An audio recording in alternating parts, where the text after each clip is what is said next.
오늘 저희들에게 주신 하나님의 말씀 보도록 하겠습니다. 구약성경 시편 73편의 말씀입니다. 제가 준 구약성경 855면에 있는 시편 73편 23절로 28절까지의 말씀입니다. 제가 시편 73편 23절로부터의 말씀 봉독드리겠습니다. 내가 항상 주와 함께하니 주께서 내 오른손을 붙드셨나이다. 주의 교훈으로 나를 인도하시고 후에는 영광으로 나를 영접하시리니 하늘에서는 주의 누가 내게 있으리요 땅에서는 주밖에 내가 사모할 이 없나이다. 내 육체와 마음은 쇠약하나 하나님은 내 마음의 반석이시오 영원한 분기이시라. 무릇 주를 멀리하는 자는 망하리니 음녀같이 주를 떠난 자를 주께서 다 멸하셨나이다. 하나님께 가까이 함이 내게 복이라. 내가 주 여호와를 나의 피난처로 삼아 주의 모든 행적을 전파하리이다. 아멘. 하나님의 말씀입니다. 송구영신 예배 때에도 시편 73편으로 은혜를 나누었었습니다.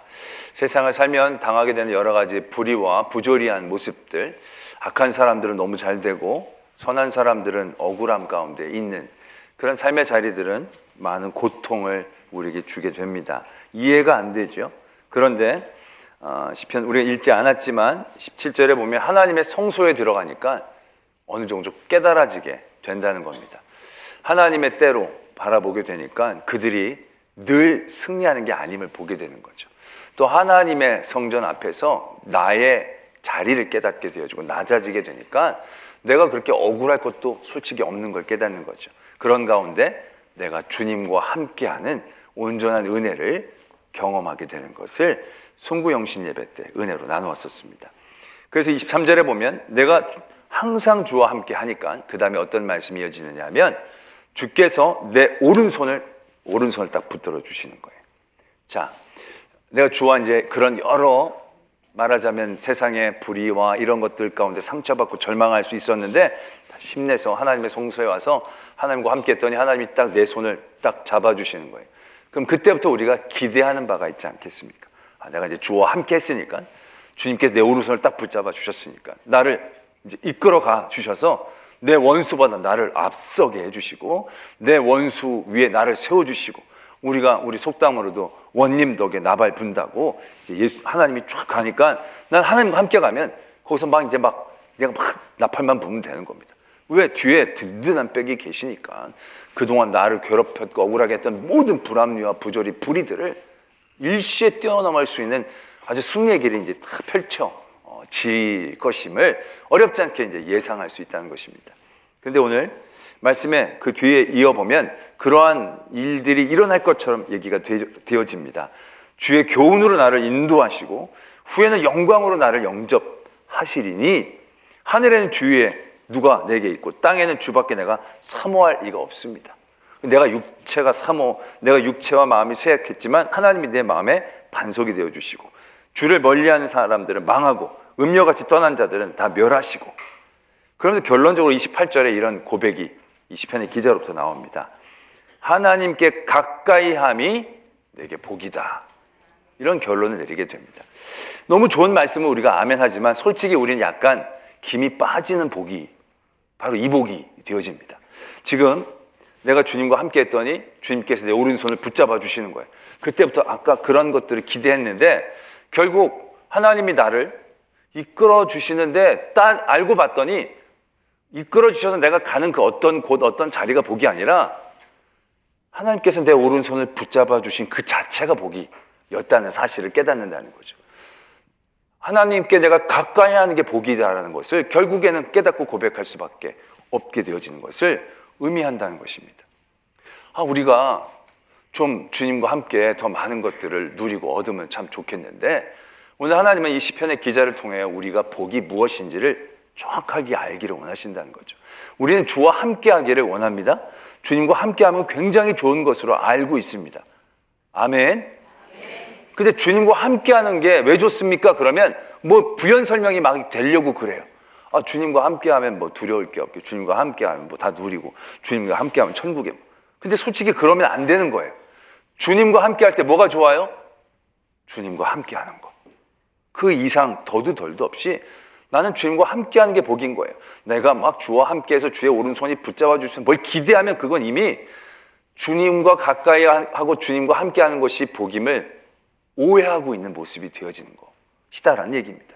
그래서 오늘 말씀은 주님과 함께하는 것, 주님이 내 오른손을 붙잡아 주시는 그 순간이 내게 복임을, 은혜임을 깨달으라고 우리에게 가르쳐 주시는 거예요.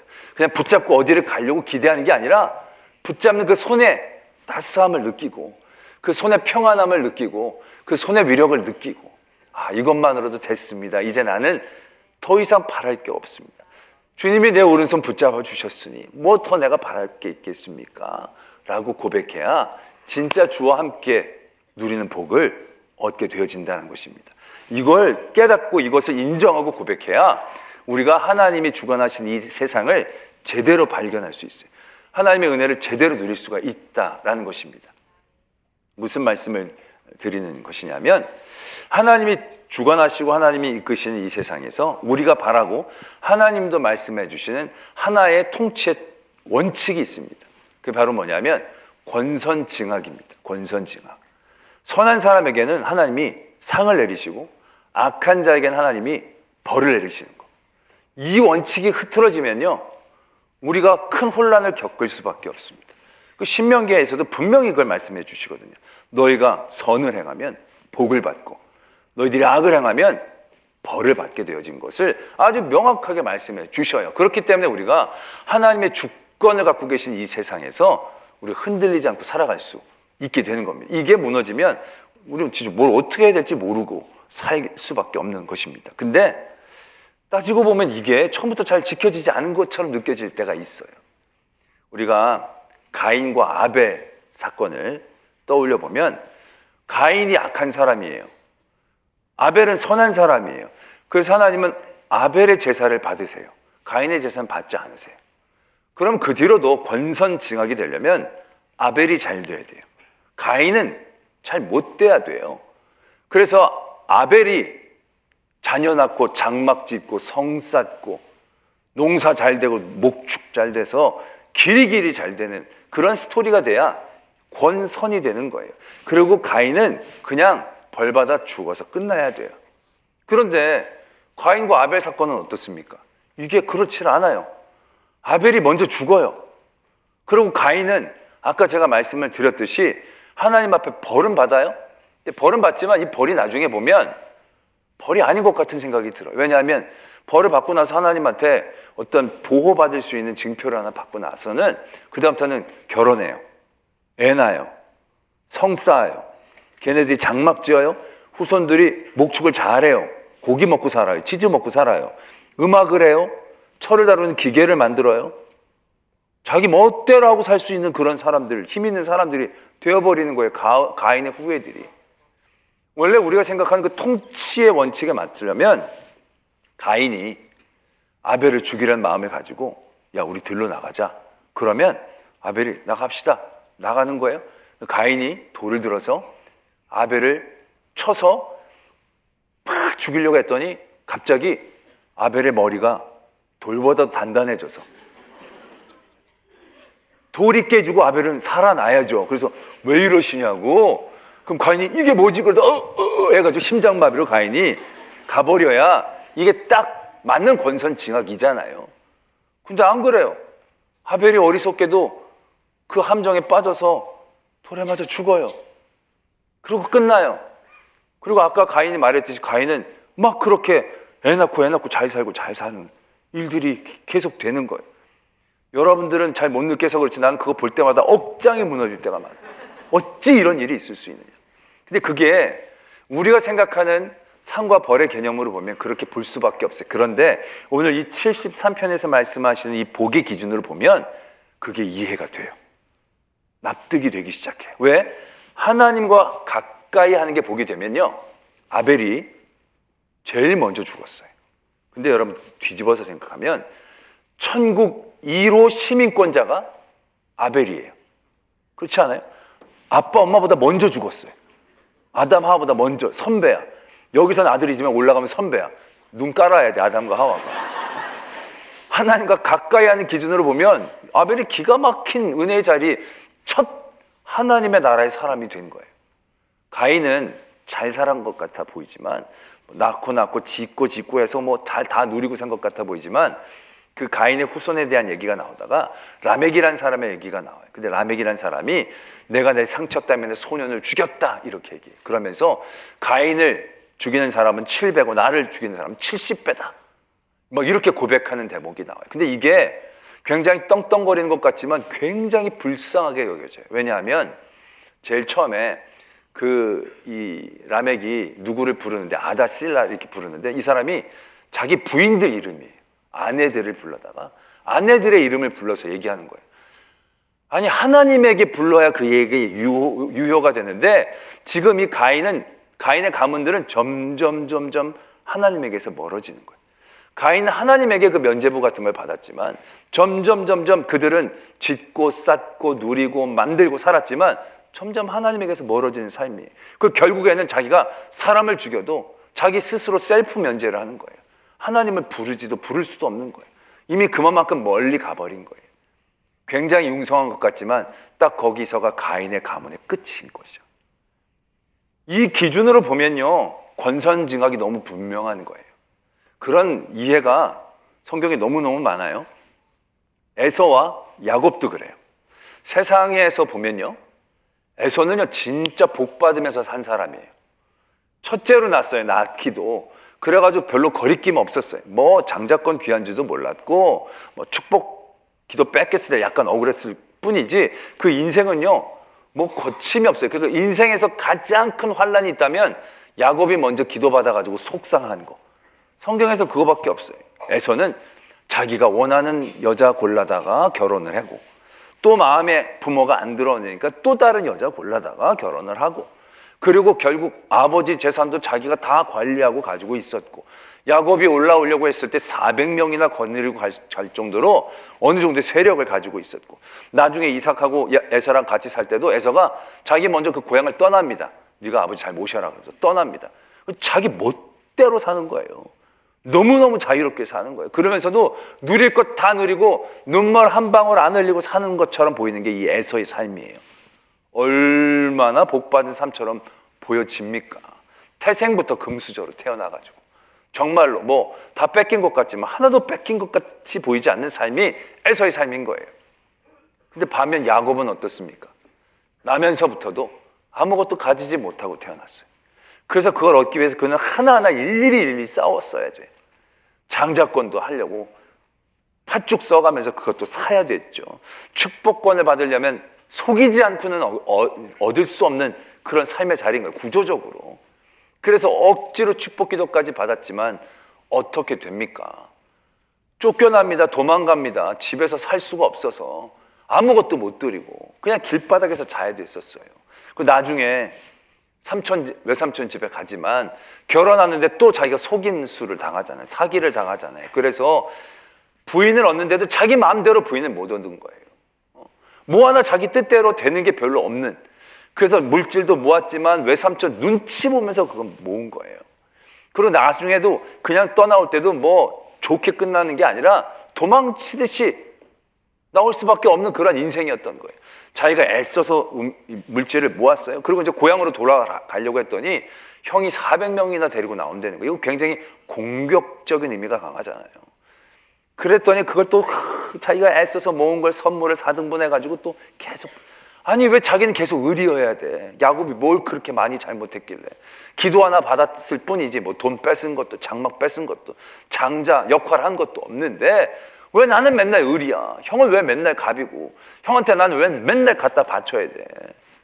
그렇게 생각할 수 있는 삶이 야곱이에요. 그래서 가나안 땅에 갔더니 일이 술술 풀리나 세겜에서 또 험한 꼴 당해가지고 또 도망치고 그 좀 살만하다 했더니 그 다음에 어떻게 됩니까? 자기가 가장 사랑하는 요셉이 죽었다는 거예요. 그 어린 핏덩이 같은 자식이 심부름 받다가 죽어가지고 피 묻은 옷이 온 거예요. 삶이 아니에요. 정신이 제정신이 아닌 거예요. 죽은 줄 알고 살았어요. 그러다 애굽에 내려갔어요. 애굽에 내려가서 야곱이 자기의 삶을 총평할 때 뭐라고 얘기하냐면 내가 험악한 삶을 살았습니다. 아니 하나님 믿는 사람이 말을 예쁘게 해야 되잖아요. 그럼 그렇게 얘기하면 안 되잖아요. 근데 야곱은 정말 그게 툭 튀어나온 거예요. 왜? 정말로 들여다보면 험악한 삶을 산 게 맞거든요. 그런데 우리는 에서와 야곱을 어떻게 바라봅니까? 권선징악이라는 하나님의 통치의 가장 큰 원칙에 이 둘이 벗어난 것처럼 보이느냐? 라는 것입니다. 근데 아니라는 얘기예요. 전혀 벗어난 것 같아 보이지만 우리는 그렇게 바라보고 있지 않아요. 왜? 세상에서 액면가를 보면 에서의 삶이 복받은 삶처럼 보이지만 오늘 시편 73편에서 주와 함께하고 주와 가까이 있는 것이 복이라는 원칙 가운데서 보면 분명하거든요. 에서는 점점 하나님에게서 멀어집니다. 하나님이 필요 없는 삶을 살아가게 됩니다. 그러나 야곱은 삶에 처절하고 험악한 삶의 자리로 내몰리면 내몰릴수록 그때마다 하나님과 더 가까워져요. 베델에서 정말 아무것도 갖지 못하고 길바닥에서 돌베고 자를 때 하나님이 그를 찾아와 주셔서 만나 주시고 약속해 주시잖아요. 또 형 에서를 만나려는 그 강 나루터에서 결정적인 은혜를 받습니다. 정말 절체절명의 순간인 거예요. 자기 이제 죽을 수밖에 없는 순간인 거예요. 근데 하나님을 만나고 하나님과 씨름해서 그가 이스라엘이라는 이름을 그때 얻게 되어집니다. 그가 그런 험악한 여정을 살았다라고 고백하는 그 험악한 순간순간마다 야곱은 하나님께로 더 가까이 갔어요. 하나님과 더 친밀해졌어요. 그래서 그게 야곱을 복되다라고 얘기할 수 있는 우리의 근거가 되고 있다는 사실들을 깨달아야 한다는 것입니다.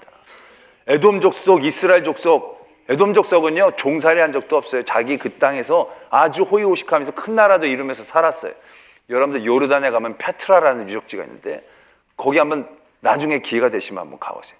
정말 장난 아닙니다. 와, 어떻게 그렇게 살던 사람들이 에돔 족속들이에요. 그런데 이스라엘 족속들은 430년 동안 종살이하고 40년 동안 광야 생활하고 얼마나 그들의 역사 가운데 부침이 많았습니까? 근데 그럼에도 불구하고 우리는 이스라엘 민족들이 버림받은 민족이라고 생각하지 않잖아요. 복 없는 민족이라고 얘기하지 않잖아요. 왜요? 그런 모든 과정들을 통해서 하나님과 가까이 가니까. 그래서 그들을 복 있는 민족이라고 얘기할 수 있다는 사실들을 우리가 깨달아야 한다는 것입니다. 할렐루야. 그래서 우리는 우리의 이런 믿음과 복의 자리에 있을 때 이런 하나님의 세계관이 이해가 되는 거예요. 우리의 삶의 자리에서 어떤 자리가 복인지가 명확해지기 시작하는 거예요. 우리가 정신없이 살면 이 73편의 앞에 부분처럼 우리가 이리저리 휘둘릴 수밖에 없어요. 왜? 못된 짓 하는 사람이 돈 더 잘 벌고 법 어기는 사람들이 더 잘 나가고 편법 쓰는 사람들이 더 힘을 가진 것처럼 막 보여지거든요. 그게 너무 고통스럽거든요. 근데 그때 우리가 이 복에 대해서 하나님과 함께함의 복을 분명히 깨닫게 되어진다면 우리는 진정한 복의 자리에서 흔들리지 않을 수 있다는 거죠. 아, 저거 지금 잘 나가는 것 같아 보이지만 저건 하나님을 떠나가는 과정이야. 하나님에게서 멀어지는 과정이야. 그러나 나는 지금 힘들고 어렵지만 이런 자리를 통해서 하나님을 더 붙잡으니까, 하나님께 원망이라도 하든지 하나님께 있으니까 이게 내게는 정말 복이구나 라는 나의 복을 발견할 수 있다는 것을 깨달아야 한다는 것이죠. 그리고 나서 보니까요, 이 하나님과 함께해서 하나님께 가까이 하는 복을 누리는 사람들의 삶의 자리들을 임상학적으로 다 이렇게 뽑아봤더니 공통점이 있어요. 뭐냐면 아까 야곱처럼, 아까 아벨처럼 힘들고 어려운 삶의 자리들, 거기가 늘 가까운 자리였다는 거예요. 이스라엘 민족의 역사로도 보면요, 가장 하나님과 가까이 있었던 역사가 어떤 역사이겠습니까? 이스라엘에게 있어서 그들이 다윗 왕 밑에서 큰 나라를 이뤘을 때, 부강해졌을 때 아니에요. 광야예요. 광야처럼 하나님과 가까이 있었던 시절은 없었어요. 아침 저녁으로 늘 동행할 수밖에 없는. 근데 그 광야라는 삶의 자리가 딱 그렇거든요. 의지할 게 아무것도 없잖아요. 내일 당장 하나님이 안 주시면 끝이에요, 그냥. 그러니까 하나님 가까이 할 수밖에 없는 자리가 되는 거예요. 그 허허 벌판에 천막 치고 있는데 악한 민족이 공격해 오면 숨을 데도 없고 막을 데도 없고 그냥 당할 수밖에 없는 구조예요. 그러니까 이게 하나님만이 우리의 방패예요. 하나님만이 우리의 산성이에요. 하나님께 가까이 가지 않을 수밖에 없는 상황, 그게 광야의 상황이었다는 거예요. 그러고 보니까 오늘 25절에 보면 이렇게 고백이 되어져요. 하늘에서는 주 외에 누가 내게 있으리요, 땅에서는 주밖에 내가 사모하리가 없나이다. 이렇게 고백하는 말씀이 나와요. 우리 이 말씀이 하늘 위엔 하나님밖에 없으시고 땅에는 내가 하나님만 사랑합니다, 뭔가 하나님의 큰 은혜를 받고 깨달음을 받아서 하나님이 유일하신 하나님이시고 하나님을 사랑하는 마음이 막 충만해진 상태처럼 보여지지만, 솔직히 이 말씀의 어감은요, 힘을 확 빼야 이 말씀이 고백되어진다는 걸 깨닫게 됩니다. 아까도 말씀을 드렸지만 하나님을 가까이 있던 모든 삶의 자리들이요, 뭐가 많아서 뭐가 충만해서 하나님에게 가까이 갈 수 있었던 게 아니에요.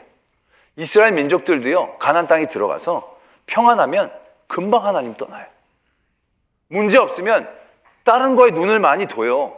근데 그러다가도 그들이 큰 공격을 받고 핍박을 받아서 아무도 도와줄 리 없고 아무도 그를 사랑해 줄 이 없을 삶의 자리가 딱 되면 그제서야 그들이 하나님께 간구하고 비는 거예요. 좀 평안하면 비 내리는 바알 신에게 갔다가 생존의 위협이 되면 비고 뭐고 다 소용이 없을 때가 되면 그때서야 하나님께 돌아오게 되는 모습을 보이고 있다는 거죠.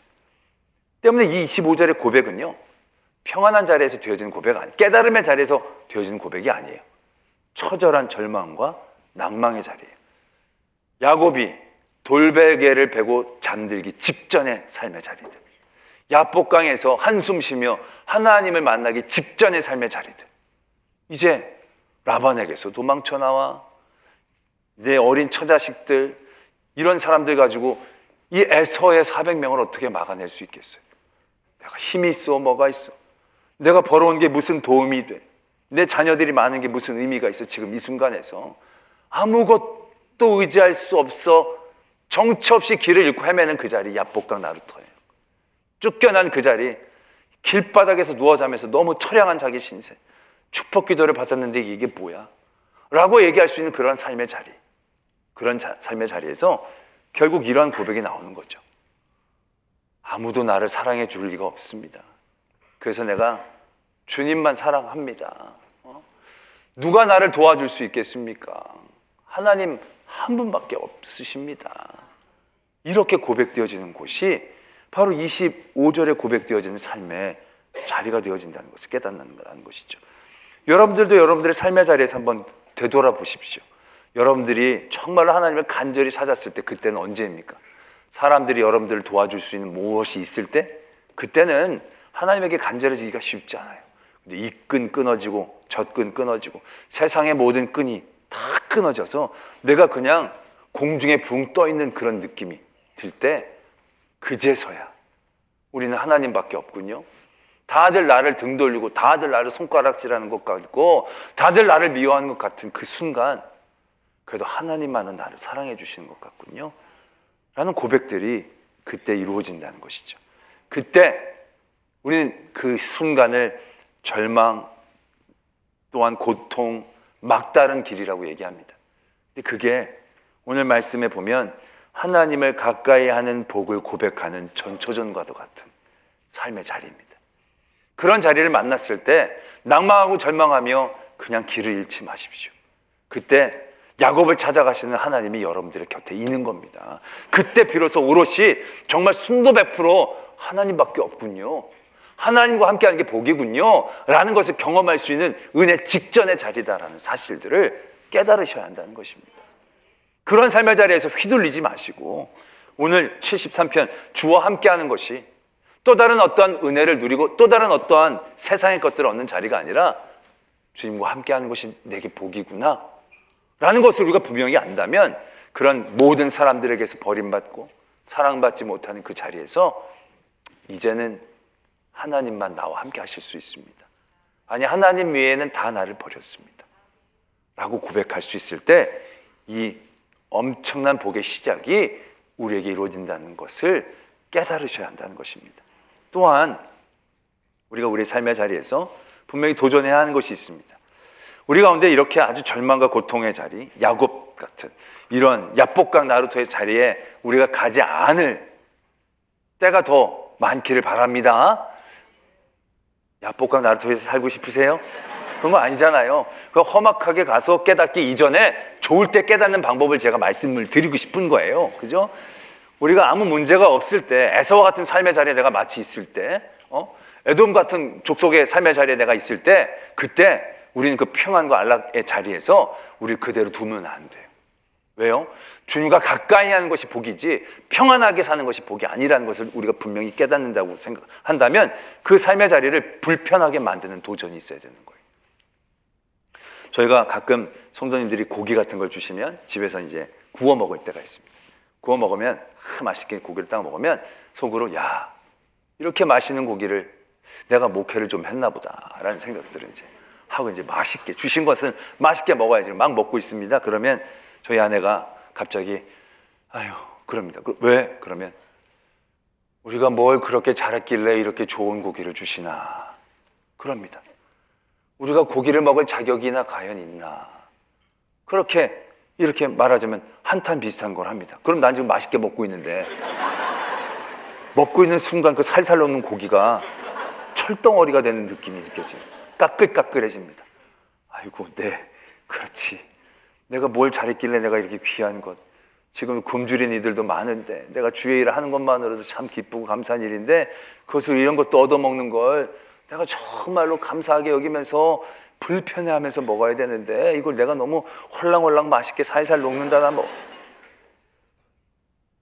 집에서 저녁에 소파에 탁 누워가지고 TV도 보면서 쫙 이제 얘기를 하다가 갑자기 아내가 탁 바로 앉습니다. 앉으면서 아유 왜? 우리가 뭘 그렇게 잘했길래 강남에 이런 좋은 아파트에서 우리가 살지? 그럼 내가 누워있다가 다시 이렇게 일어납니다. 그래서 내가 이게 편하게 누릴 게 아니구나. 이 은혜가 은혜 되게 하려면 이게 내가 막 퍼져 있는 게 아니라 더 열심히 하나님의 일들을 애쓰고 힘써야 되겠다라는 그런 도전들이 막 생기는 거죠. 불편하시죠? 그런데 내 복이 편한 게 복이 아님을 깨닫게 된다면 주님과 함께하는 게 우리의 복이고 주님과 가까이 하는 것이 내게 복이라면 주님과 가까이 나가는 삶의 자리들을 우리가 만들어야 합니다. 안락과 평화는 우리에게서 점점 주님을 멀게 하는 그런 요소들이 있어요. 우리가 아무리 지혜롭고 깨어있다 할지라도 쉽지 않아요. 때문에 하나님이 주신 은혜의 자리에서 우리는 은혜를 불편하게 받아들이는 도전들이 있어야 되는 거예요. 여러분들이 건강합니까? 그럼 건강 가지고 열심히 막 하지만 어느 순간인간 내게 무엇이건데 이런 건강함을 주시나 라고 스스로를 한 번 더 불편하게 만들어낼 수 있어야 된다는 거예요. 그러면 이 건강함을 가지고 자기가 가고 싶은데 자기가 하고 싶은 대로 가는 것이 미안해질 거예요. 그러면서 주와 함께 있는 복의 자리에 좀 더 가까이 갈 수 있는 거죠. 그리고 제가 송구영신 때도 말씀을 드렸지만 금요일에도 말씀을 드렸어요. 우리가 우리의 삶의 자리에서 죄를 직시하는 은혜를 누려야 돼요. 우리는 하나님의 은혜를 주시면 은혜 가운데 우리의 죄의 모습들이 숨겨져 있거든요. 근데 받은 은혜가 많다 보니까 은혜에 취해서 그냥 우리의 죄는 그냥 넘고 덮고 넘어가기를 원해요. 나도 알고 있으니까 나중에 회개하면 되겠지. 근데 그러다 보면요, 이 죄에 대해서 우리가 점점 무감각해질 때가 많아요. 때문에 우리가 우리의 삶의 자리를 불편하게 해서 주님과 더 가까이 하는 그 복을 누리려면요, 그 죄를 직시해야 돼요. 죄를 봐야 돼요. 내 안에 내가 세상의 것들을 좋아하는 그런 쾌락에 대한 정욕에 대한 마음이 있다면 내가 이건 좀 약하지 이 정도로 두면 안 돼요. 죄구나. 이건 내가 싸워야 되는 거구나. 이겨야 되는 거구나. 그러면서 그걸 놓고 기도할 수 있어야 되는 거예요. 하나님, 내가 너무 쇼핑을 좋아합니다. 제가 백화점에 가면 정신을 잃어버립니다. 이거 죄입니다. 딴 데 가면 시간이 더디 가는데 백화점만 가면 순식간에 시간이 지나갑니다. 이거 죄입니다. 백화점에서 시간을 느끼게 해주시옵소서. 백화점에서 돈이 아까운 줄 보게 해주십시오. 그거 죄라고 인정하고 기도해야 되는 거예요. 내가 세상의 것 더 좋아하는 것이 당연하다고 여기지 마시고 그걸 바라보아야 한다는 거예요. 그래서 단번에 다 끊으라는 얘기가 아니에요. 그 일들을 바라보며 우리가 설 수 있을 때 내가 주님을 의지할 수밖에 없다는 걸 깨닫는 거예요. 내 의지로 끊을 수 없는 게 너무 많거든요. 내 의지로 해결할 수 없는 게 죄잖아요. 근데 그 내 죄를 바라보면요, 주님이 없으면 안 된다는 걸 깨닫게 되는 거예요. 그러면서 주님께 더욱더 기도하게 되고 주님을 더욱더 붙잡게 되는 거예요. 그럼 그게 복이에요. 그게 떠나가고 안 떠나고는 둘째 문제. 내가 그것 때문에 주님 앞에 전에 서서 겸손하게 내 무지함을 깨닫고 무릎을 꿇을 때 하나님이 내가 하나님의 손을 팍 잡으려고 할 때, 이 주님과 함께 할 때, 주님과 가까이 할 때 이게 내 진정한 복이 되어진다는 거죠. 그래서 그 복을 누리는 구조들을, 삶의 구조들을 우리가 도전해야 된다는 거예요. 내 삶에 죄를 직시해서 내 삶을 편안하게 두지 마세요. 편안하고 안락한 건 은혜이지만 그걸 계속 누리려고 하지 마세요. 그 다음에 우리가 해야 할 것들을 바라봐야 돼요. 그래서 오늘 말씀에 보면 28절에 내가 주 여호와를 나의 피난처로 삼아 주의 모든 행적을 전파하겠다. 주와 가까이 하면 복으로 느끼는 분들은요, 뭘 더 얻고 뭘 더 간구하고 쌓는 걸 하시지 않고요, 뭘 더 해야겠다는 걸 깨닫게 돼요. 그럴 수밖에 없거든요. 내 부족함의 자리에서 내가 하나님과 함께 하는데, 하나님이 나와 함께하는 복을 주셨는데 뭘 더 바라는 게 아니라 이제 내가 뭘 더 해야 되지 않겠나 라는 깨달음이 있게 되어질 때 온전한 복을 누리게 되어지는 것입니다. 할렐루야. 2024년도 야곱과 같은 삶의 자리에 있을지라도 절대 절망하지 마십시오. 그러나 여러분들에게 그러한 삶의 자리가 없을 때 나태해지지 않기를 도전합니다. 그런 자리에서 하나님의 은혜가 더 은혜되게 여러분의 삶을 불편하게 만듦으로 인하여 주께로 더 가까이 가는, 주님과 함께하는 복을 누리는 저와 여러분들이 되어지기를 도전합니다. 기도하겠습니다. 오늘 말씀을 생각하시며 나의 삶에 하나님의 은혜를 깨닫기를 원합니다. 하나님의 진정한 복을 늘 붙잡기를 원합니다. 아무 문제 없고 고통이 없는 자리가 아니라 더 주님께 가까이 나갈 수 있는 그 자리, 그게 내 복이고 내 은혜이게 하여 주시옵소서. 그러한 복과 은혜를 붙잡고 살아나간 저희들 되게 하여 주시옵소서. 이러한 기도의 제목으로 하나님 앞에 나가겠습니다. 아버지 하나님, 우리 모든 삶의 자리에서 하나님 더욱더 붙잡고 의지하며 나가기를 소망합니다. 하나님, 세상의 것 편안한 것이 복인 줄 알았지만 하나님과 가까이 하는 것이 복입니다. 주와 함께 하는 것이 복입니다. 복된 자리들, 설 수 있는 저희들 다 되게 하여 주시옵소서. 복을 붙잡고 나갈 수 있는 저희들 되게 하여 주시옵소서. 하나님의 더욱더 붙잡힘을 있는 저희들 되게 하여 주시옵소서. 믿습니다. 우린 주와 함께하며 원수를 이기는 것이 복인 줄 알았습니다. 그런데 원수 때문에 주님과 함께 있는 그 자체가 복임을 깨닫습니다. 그 모든 삶의 자리에서 주님과 함께하는, 주님과 가까이 하는 그 복을 누리고 붙잡고 그 복을 통하여 더 귀한 하나님의 일들을 감당할 수 있는 모든 성도들 다 되게 하여 주시옵소서. 믿사오며 예수 그리스도의 이름으로 기도드립니다. 아멘.